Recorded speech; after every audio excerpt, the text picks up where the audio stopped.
Bismillahirrahmanirrahim. Assalamualaikum warahmatullahi wabarakatuh. Alhamdulillahilladzi hadana lihadza wa ma kunna linahtadiya laula an hadanallah. Wa asyhadu an la ilaha illallah wahdahu la syarika lah wa asyhadu anna Muhammadan abduhu wa rasuluhu la nabiyya ba'd.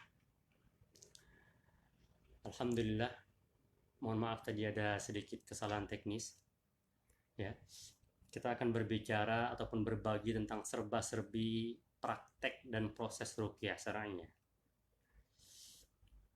Yang mana yang video sebelumnya saya telah membahaskan 8 amalan yang harus dilakukan oleh seorang pesakit, orang yang terkena sihir, dan bagaimana caranya untuk keluar daripada sihir serta gangguan yang selama ini menimpa dirinya. Kemudian video juga sebelumnya juga saya sudah menjelaskan bagaimana caranya ataupun syarat-syarat supaya proses ruqyah itu berhasil ataupun membuahkan hasilnya.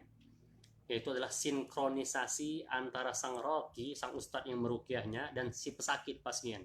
Dua-duanya harus yakin seyakin-yakinnya dan mengharap kepada Allah Subhanahu wa taala semata.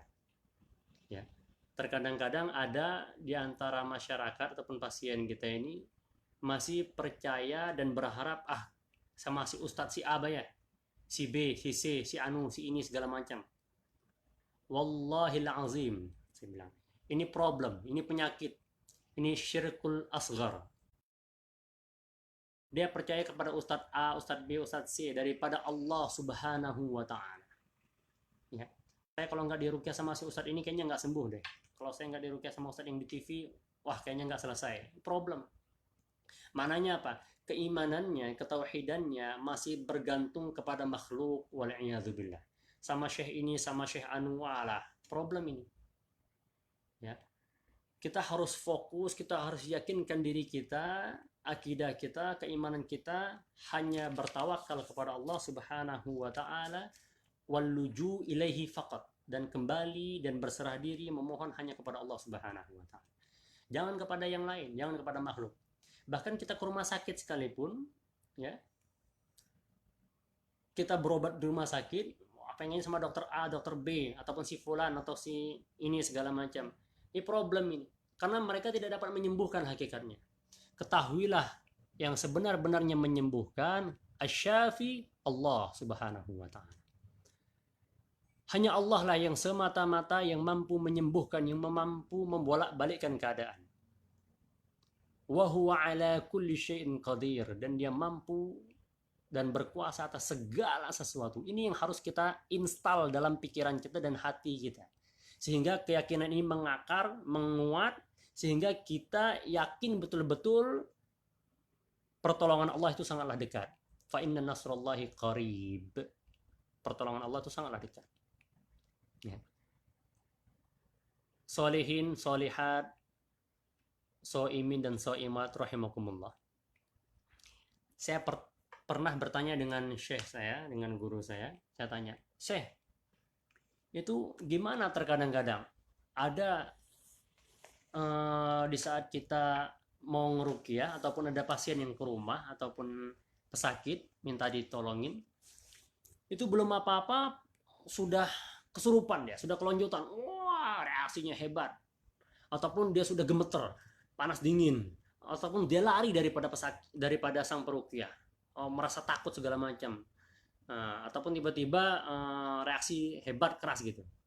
Kemudian saya tanya sama syekh gitu, apa kata syekh, kata guru saya, dia jawab gimana? Dia bilang, ya fatan fa'lam annal jin yastahzi'u ilaik wa yadhaku alaik.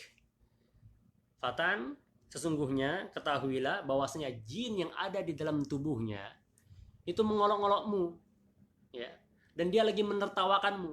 Masya Allah, saya bilang, kok bisa? Syekh bilang, lah iya katanya, itu talbisu iblis, itu sangat tipis sekali, tipu daya iblis itu sangat tipis, dan dari situ nanti muncullah rasa sombong, takabur, ya, sum'ah, ataupun merasa tinggi, merasa hebat, belum saya apa-apain, wah sudah kelonjotan. Belum saya ruqyah sudah segala macam. Ini problem. Dan itu akan menjadi bumbu-bumbu setan dalam hati sang peruqyah. Wal'iyadzubillah. Dan nauzubillah, itu setan juga akan bisa masuk ke dalam sang peruqyah tersebut. Berapa banyak saudara-saudari kita sang peruqyah itu mereka gugur di tengah jalan. Ya, banyak. Ya, karena apa? Karena ada tipu daya dan mengamini apa yang dilakukan ataupun dipraktekkan oleh para bangsa jin itu. Ya. Tidak mesti dia menyerang balik atau segala macam, terlepas daripada itu semua. Ya, dia bisa masuk sangat halus sekali tanpa dia sadari. Ya. Sangat halus sekali. Makanya ini harus hati-hati. Ya. Hati-hati. Makanya sebelum kita melakukan proses ruqyah, kita ajak pasien tersebut sama. Saya bantu dan Anda bantu saya.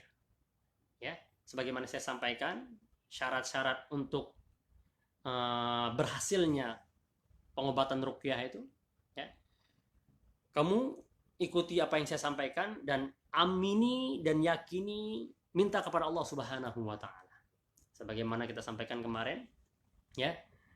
Sidqur raqi, ya, seorang peruqyah itu dia benar-benar ya, yakin kepada Allah Subhanahu wa taala atas apa yang diamalkan, karena ini adalah tuntunan Rasulullah. Wal yakinul marki, dan pas sakitnya yakin minta kepada Allah, ikhtiar saya nih ya Allah, fashhad ya Allah, saksikanlah ya Allah, sungguh-sungguh ikhlas memohon benar-benar kepada Allah, nggak mungkin ya, pasti sembuh, hanya nunggu prosesnya saja ya. Apakah Allah berikan langsung sembuh ataupun Allah tunda kesembuhannya untuk di bulan berikutnya ataupun minggu berikutnya ataupun tahun berikutnya, ini terserah Allah, karena kita nggak bisa menjaminkan kesembuhan, karena kesembuhan itu adalah mutlak hak prerogatif Allah Subhanahu wa taala, bukan di tangan makhluknya. Ya. Itu yang diantaranya. Nah, terkadang-kadang kita para peruqyah ini tertipu dengan keadaan pasien tersebut. Akhirnya tumbuhlah rasa sombong tadi, ya.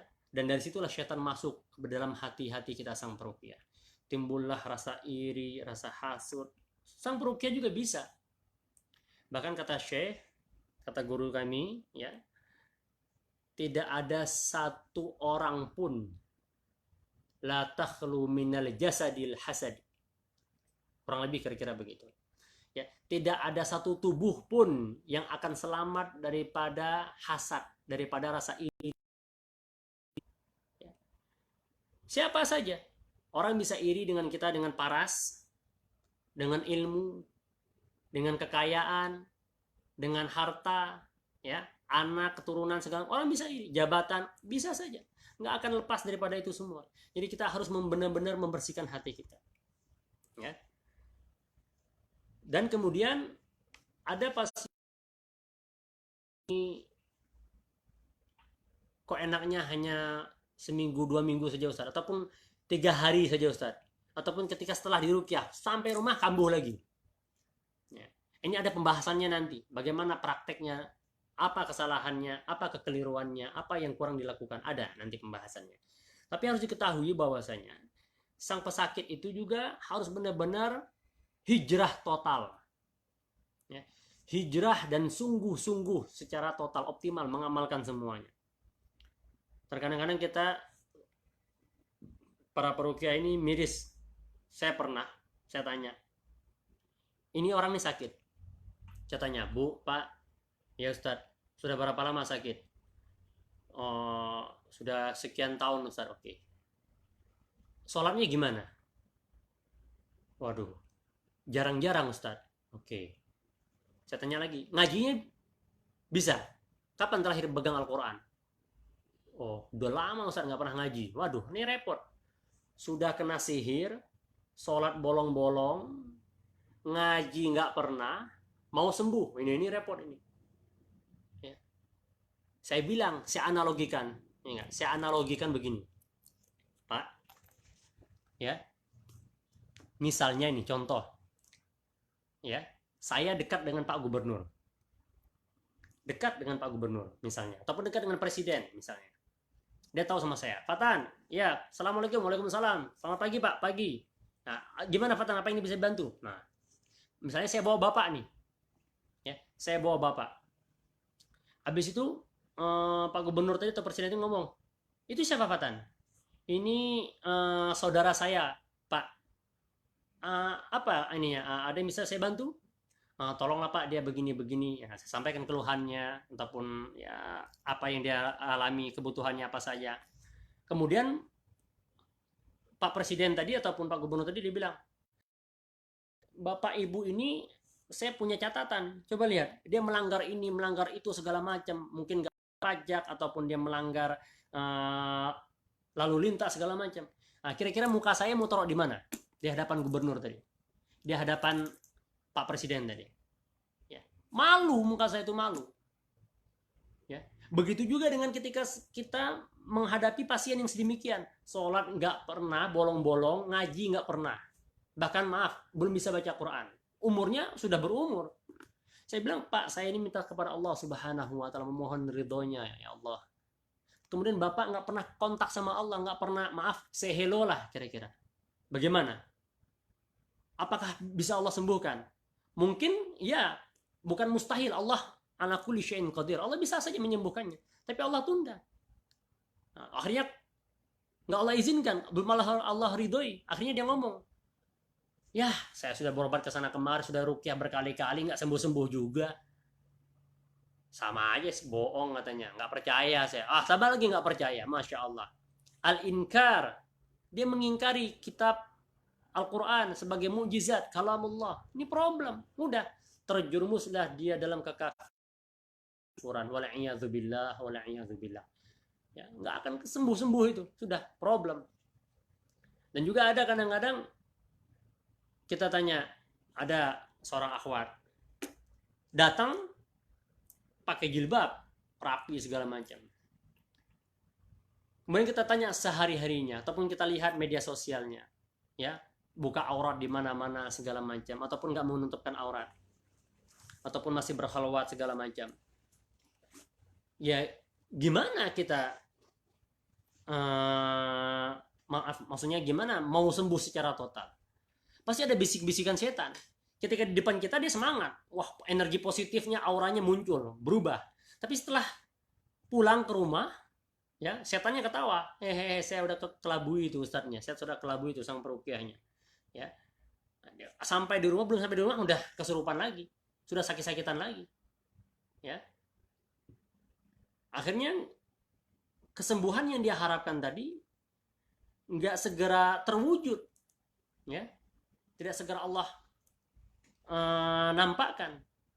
Terkadang-kadang mereka yang menjalankan syariat dengan benar, hijrah secara total sekalipun, ya, berusaha mengamalkan apa yang disarankan dan apa yang diharapkan dengan betul, kadang-kadang juga belum segera Allah kabulkan.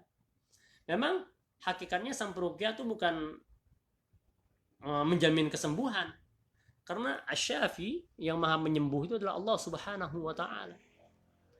Jadi bagaimana usaha kita, ikhtiar kita, ya. Bahkan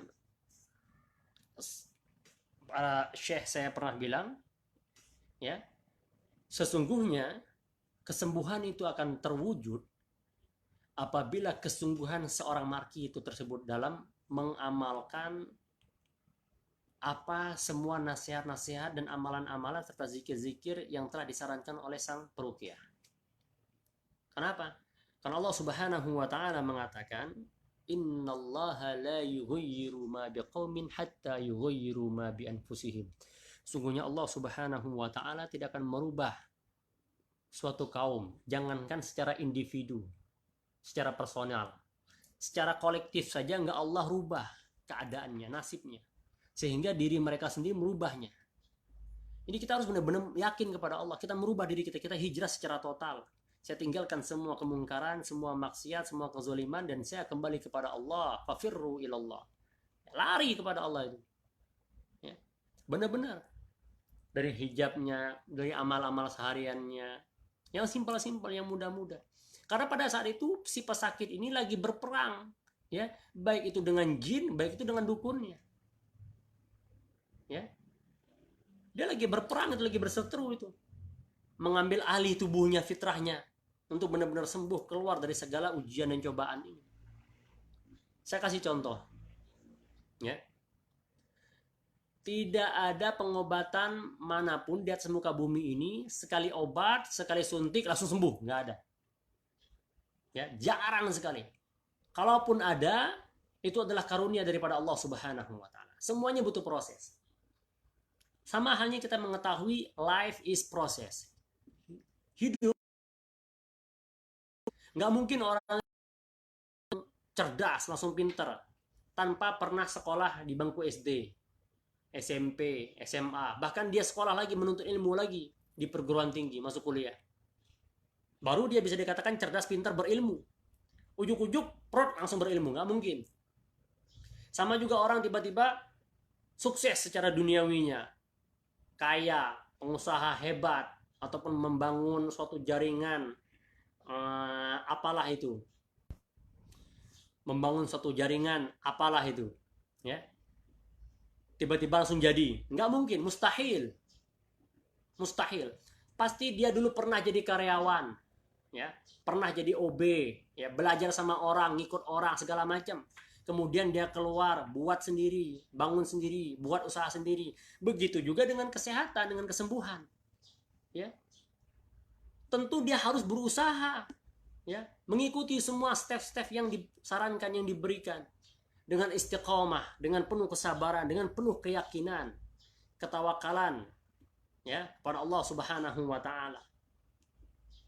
Barulah dia akan mendapatkan hasilnya. Nggak mungkin tiba-tiba dia bisa langsung, nggak mungkin.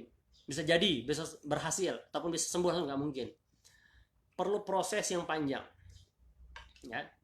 Ini yang harus kita pahami. Ya. Yang harus kita pahami. Tapi kadang-kadang sehat, misalnya, ada dia berobat, sehat. Sebagaimana saya kasih contoh.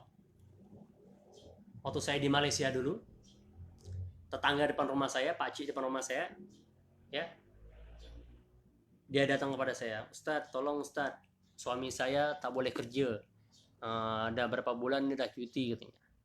Kenapa Makcik? Sakit nih. Oke, apa sebab? Langgar lori itu accident, tabrakan, akhirnya kakinya patah, ya, kemudian operasi, ya, kakinya patah, operasi, tiba-tiba sakit, ya, lama sekali. Kemudian sampai berapa bulan itu dia nggak kerja lagi, ya, di atas kasur saja, sampai BAB semuanya itu, buang air semua itu di atas kasur, mandi pun sedemikian, ya, bebersih pun, bersuci pun sedemikian. Kemudian saya datang, gimana Pak, apa yang dirasakan? Ya inilah tak boleh ini katanya, sakit semua, perutnya besar. Kemudian kita ruqyah lah, kita ruqyah sebagaimana biasanya. Setelah kita ruqyah, keluar semuanya, muntah-muntah hebat segala macam. Wah, dulu saya tanya, ini ada hal yang nggak berat ini, kayaknya ada sesuatu yang masih disimpan ini Pak, jimat-jimatnya, ataupun ya benda-benda pusakanya. Oh iya Ustadz, kebetulan orang ini aslinya daerah orang-orang Indonesia, Pak Ci ini, tapi sudah lama, anak-anak sudah warga negara Malaysia semua. Ini Ustadz, dikeluarkan semuanya, ya, kerisnya, tombaknya, segala macam, jimat-jimatnya. Saya bilang, Pak Ci dari mana dapat ini? Saya setiap kali pulang ke Indonesia pasti dikasih sama kiai Ustadz. Ya. Dia bilang kiai di sini. Makanya saya bilang kemarin tuh kikun, kiai dukun, uskun, ustadz dukun. Dikasih Ustadz gini, pegang ini, buat ini, segala macam. Nah, saya bilang ini petaka, ini yang menyebabkan semuanya sakit, saya bilang. Secara medis memang dia juga punya penyakit medis, punya penyakit asma, ya, paru-paru dan jantung. Kemudian saya bilang, saya bakar ini semuanya, boleh? Boleh, saya hancurkan, ya. Kita bereskan. Kemudian alhamdulillah qadarullah, dan Allah izinkan sembuh. Ya, bisa berjalan, bisa beraktivitas. Ya. Itu kurang lebih 3 hari. Ya, 3 hari proses ruqyahnya. Seminggu kemudian langsung sehat dia, sembuh, beraktivitas, bisa nyetir mobil lagi, bisa kerja lagi bawa mobil. Tetangganya, teman-temannya kaget. Wah, Pak, saya kira sudah nggak ada lagi katanya, lepas eksiden, lepas tabrakan, kecelakaan itu, saya kira sudah meninggal, ternyata masih hidup. Wah, itu sehat dia, luar biasa. Saya bilang, Pak, amalkan semua yang Pak saya sarankan, ya, sholat 5 waktu, jaga wudhunya, ya, baca doa zikir pagi dan petang, saya bilang, ya, baca doa keluar masuk rumah dan WC, ya, berwudu dan berdoa sebelum tidur, ya, Semuanya dia amalkan. Diamalkan sama dia. 4 bulan sehat walafiat. Masya Allah. Beraktivitas dia. Kerja segala macam. Wah, senang nih. Setelah dia sehat kepada Allah Subhanahu wa taala, dia lupa dengan apa yang telah menimpa pada dirinya yang selama ini. Setelah 4 bulan sakit lagi dia, jatuh sakit lagi. Sebelum saya tanya sama istrinya manggil saya lagi, Ustaz tolong Ustaz tengok Ustaz, Pak Cik sakit lagi. Saya datang. Pas ketika saya datang, karena melihat kondisinya sudah, saya bilang ini problem ini, saya bilang. Kemudian saya tanya, Pak Cik, saya bilang, diamalkan nggak apa yang saya sarankan selama ini? Ustaz, berapa lama? Cuma 1 bulan saja Ustaz. Ya, hanya 1 bulan saja dia mengamalkan apa yang saya sarankan. Sudah sehat, dia kira udahlah nggak ada gangguan lagi, nggak mungkin sakit lagi. Udah dia lupa lagi, sholatnya lalai, ngajinya sudah mulai jarang-jarang, ya zikirnya apalagi lewat, sakit lagi dia, sakit lagi. Nah, ketika sakit itu dan dia tidak sabar dan dia tidak mau kembali kepada Allah Subhanahu Wa Taala, maaf, manggil dukun, jauh-jauh diundang dari Jawa, datang ke Malaysia. Saya tanya, berapa Bapak bayar dukun itu? Saya bilang, sengaja saya pancing kan, ya. Sekian ribu ringgit. La haula wala quwata illa billah, saya bilang. Bapak ditipu, Pak, saya bilang sama dukun ini. Kita punya Allah, Pak. Kita punya Allah Subhanahu wa taala. Kenapa kita lari kepada makhluk, saya bilang. Kenapa nggak disedekahkan saja rezekinya, diinfakkan? Saya bilang. Akhirnya udah jatuh sakit, pas sakit itu kita ruqyah, alhamdulillah membaik, yang mana awalnya kembali sebagaimana semula, di atas kasur nggak bisa gerak-gerak, sampai dia nggak kenal istrinya, nggak kenal anak-anaknya, bahkan dia bilang saya mau pulang. Saya bilang ini rumah bapak, bukan rumah saya di sana. Nah, ini rumah bapak, bahkan ini siapa? Ini nggak tahu. Saya bilang saya bukan istri saya, katanya. Nah, alhamdulillah setelah diruqyah dia ingat semuanya, dia tahu ini istrinya segala macam, ini anaknya, ini rumah saya. Setelah itu saya bilang ini kayaknya nggak lama lagi Bu, saya bilang bapak ini. Nah, setelah saya ngomong sedemikian, 3 hari kemudian meninggal, qadarullah, meninggal. Ya, bukan dalam arti kata saya peramal, tidak. Saya bukan peramal. Karena kita bisa melihat dalam hadis itu banyak sekali disebutkan ciri-ciri orang sudah mau sakaratul maut itu banyak. Ya. Ya, kemudian saya bilang ini diantara kayaknya nggak lama lagi nih Bu, saya bilang. Ya baik-baik, ikhtiar saja lah, ikhlaskan semuanya. Akhirnya setelah saya ngomong begitu, meninggal. Kemudian ya qadarullah. Anaknya datang kepada saya, bilang, Ustadz, kenapa Ustadz cakap begitu-begitu? Lah, saya nggak mendoakan, saya nggak ngasih saya bukan maksud saya untuk menjerumuskan, tidak sih bilang. Memang keadaannya sedemikian, sakitnya sudah parah, saya bilang. Dan dia menyia-nyiakan 4 bulan. 4 bulan Allah berikan kesehatan sembuh total. Yang awalnya nggak bisa jalan, yang awalnya pakai tongkat, kursi roda, ini bisa jalan sendiri sudah. 4 bulan, hanya sebulan saja taat kepada Allah Subhanahu wa taala, sudah akhirnya dia lalai lagi, sudah sakit lagi. Ya, karena hakikatnya sihir itu ya tajdid, ada renewalnya, ada pembaharuan. Karena sesuai dengan targetnya, sesuai dengan akad yang dilakukannya antara si pesuruhnya dan si peminta. Pemintanya itu adalah manusia, pesuruhnya itu adalah dukun. Nah, jinnya tinggal mengamalkan saja. Kalau belum sampai tuntas kepada masa yang diharapkan, ya kan berusaha menghantui, mengikuti kapan orang ini lengah. Bahkan Syekh saya pernah cerita, dia punya pengalaman pribadi. Dia bilang, saya pernah melakukan ruqyah kepada seorang perempuan ya di Arab sana. Kemudian saya bilang, kamu keluar ya adullah, kamu keluar, silakan keluar. Kemudian jin itu berbicara melalui mulutnya pasien tersebut. Dia ngomong, hei Syekh, tanya, saya ini sudah menunggu 20 tahun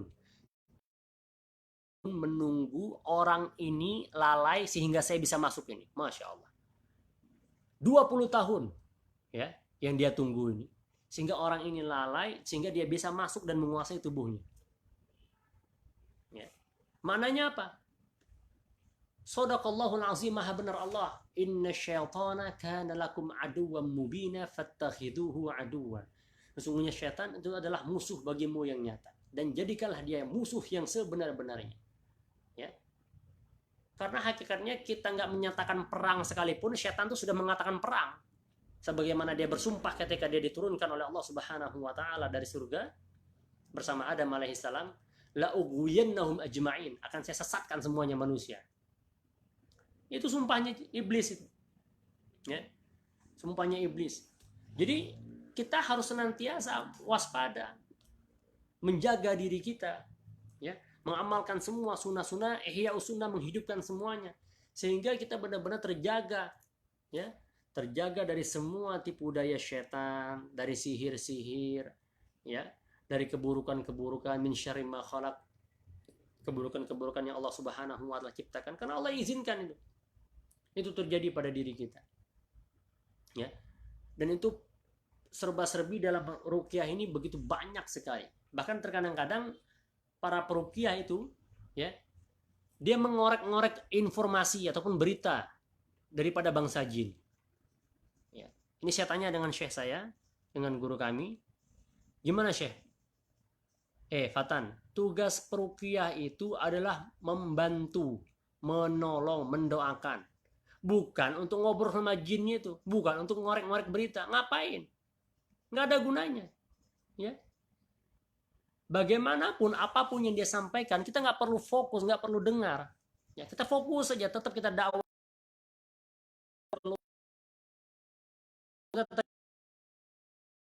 memberikan berita-berita, wah begini begitu serba macam, nggak perlu kita percayai 100%, nggak usah, ya. Kita telan bulat-bulat nggak boleh, ya, karena dia bisa saja menipu kita. Bahkan maaf, nauzubillah summa nauzubillah, ya, ini ada, ya, bahkan saya ada informasi mendapatkan ada seorang peruqyah itu dibilang, jinnya bilang, hei Ustadz, katanya, saya ada berada di, maaf, karena pasien ini adalah perempuan, payudaranya perempuan ini, di dadanya, maaf, dia berada di kemaluannya. Kemudian sang ustadz itu langsung menjamahnya, wal'iyadzubillah, ya, terjadilah sesuatu yang tidak kita inginkan, terjadilah maksiat di situ, ya. Dan ada ngomong, pasien ini ngomong ke kita, Ustadz, apakah benar Ustadz ini adalah murid daripada antum begini segala macam? Kenapa? Saya bilang, maaf Ustadz, saya dijamah, saya dilecehkan segala macam. Masya Allah, astagfirullah, saya bilang. Enggak Ustadz, saya pengen tanya saja, apakah benar, kalau ini benar adalah muridnya antum, dari asosiasinya antum, komunitas antum, saya ikhlas Ustadz. Tapi kalau tidak, saya tidak ridho Ustadz. Masya Allah, kasihan sekali. Ya. Yang begini-begini, praktek-praktek begini, hakikatnya tidak boleh, tidak benar. Ya. Kita tahu, ya, ada ilmunya, titik-titik mana saja yang tempat bercokolnya bangsa jin. Tapi ketika jin bilang saya di sini, nah, kita nggak perlu hiraukan itu. Kita ditipu itu hakikatnya, ya. Akhirnya nauzubillah, terjerumuslah ke dalam maksiat, perzinahan, wal'iyadzubillah min zalik, ya. Kemudian serba-serbi yang lain, bahkan banyak sebenarnya, ya, yang kita dapati di lapangan, ya, yang hakikatnya ini adalah bahwasanya kita sang peruqyah, ya, dan juga sang pesakit jangan pernah berputus asa ataupun kendor, ya, daripada rahmat Allah Subhanahu wa taala. Yakinlah bahwasanya Allah sang Maha Penyembuh, dan ketahuilah bahwasanya ruqyah itu tidak cukup dengan dibacakan Al-Quran saja ataupun ayat ruqyah saja, tidak. Harus dibantu dengan herbal, harus disokong, ditopang dengan herbal-herbal yang mana itu dapat membahayakan, bahkan menyakiti, dan juga bisa membunuh jin. Ada itu pembahasannya, herbal-herbalnya ada, itu banyak ada di kitab ini, ya, ada semuanya. Nanti insya Allah kita akan bahas khusus tentang herbal-herbal penunjang untuk ruqyah, dan itu tentunya harus mengikuti prosedur sesuai dengan keluhan-keluhan serta gangguan yang dia alami. Tanpa nggak tahu semua herbal dikonsumsi, semua herbal digunakan, dipakai. Enggak, ada herbal-herbal tertentu yang harus diperhatikan, yang cocok, yang pas. Dan takaran dosisnya itu pun ada. Tidak semuanya harus, kalau ini semua gangguan harus pakai ini. Nah, harus pakai ini. Enggak, ada semuanya nanti. Insya Allah akan kita bahas pelan-pelan dengan izin Allah Subhanahu wa Ta'ala. Mungkin ini saja dari saya, ya. Insya Allah nanti kita akan bahas lagi yang lebih lanjut tentang bagaimana proses jin itu bisa masuk ke dalam tubuh manusia. Insya Allah Ta'ala. Arsyadani Allah wa iyyakum. Assalamualaikum warahmatullahi wabarakatuh.